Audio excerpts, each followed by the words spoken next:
Hello people! Welcome and welcome back to our channel. For today's video ay gagawa nga tayo ulit ng isang tipid ulam recipe. So, ang lulutuin natin ngayon ay stir-fry vegetable with oyster sauce. At ito ang ating mga ingredients ay meron tayo dyang sayote, baguio beans, repolyo, bell pepper, tapos carrots at chicken breast. Tapos, gagamitin tayo ng bawang at sibuyas. Siyempre, mawala ba ang oyster sauce? Ayan, bawang at sibuyas. At siyempre, gumamit din tayo ng hotdog. So, ayan, meron tayo dito mainit na mantika. At igisa natin ang ating bawang at sibuyas. So, kailangan natin gumawa ng mga tipid ulam recipe kasi nga, siyempre, nagtitipid tayo. Dahil masyado nang mahal ang mga bilihin ngayong mga panahong ito, mga ka-cravings. Kaya, kailangan na talaga mag-budget. Budget ng budget, kahit naman kailan nagbabudget lagi ang lola nyo. So ayan, haluin lang ng haluin dahil ito nga stir fry, so kailangan malakas yung apoy natin dyan, tapos mainit na mainit ang kawali. Tapos nilagay ko na din ang pamintang durog kasi para sa akin nasasarapan ko kapag ginigisa ko rin yung paminta. So nilagay ko na rin ang ating chicken breast. Bale 60 pesos ang binili ni Jowa na chicken breast na iyan. Tapos yung gulay na yon, isang pack ay nabili niya ng 30 pesos.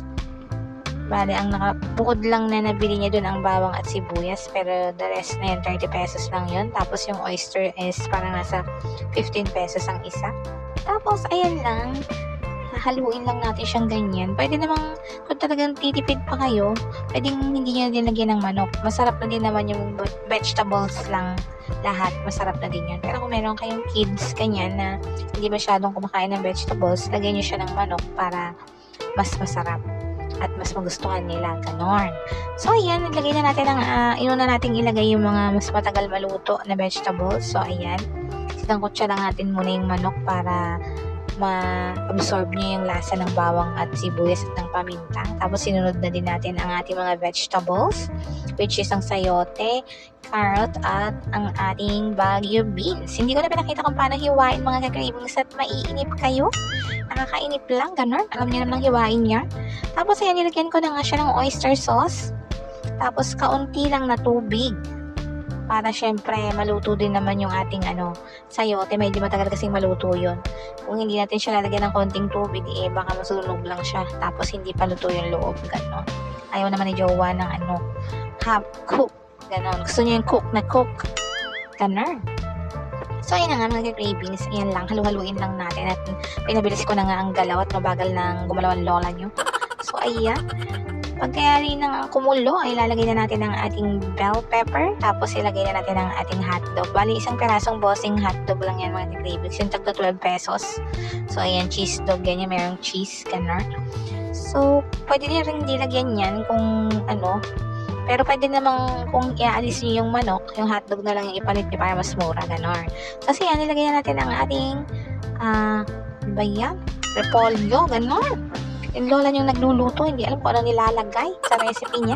So, ayan, ganyan na nga. Pasensya na't medyo malilimutin ng lola niyo. Pakukuluin lang natin yan na ganyan, mga 3 minutes ganon, para ma-absorb lang ng gulay sa ilalim. Tapos, saka natin siya haluin na para yun namang nasa ibabaw ang mapunta sa ilalim. Ikot-ikot lang yan, ganyan, ang pagluluto.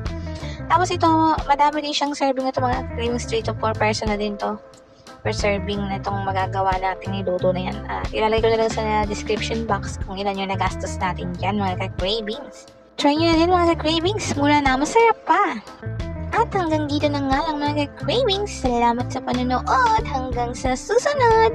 Like and subscribe.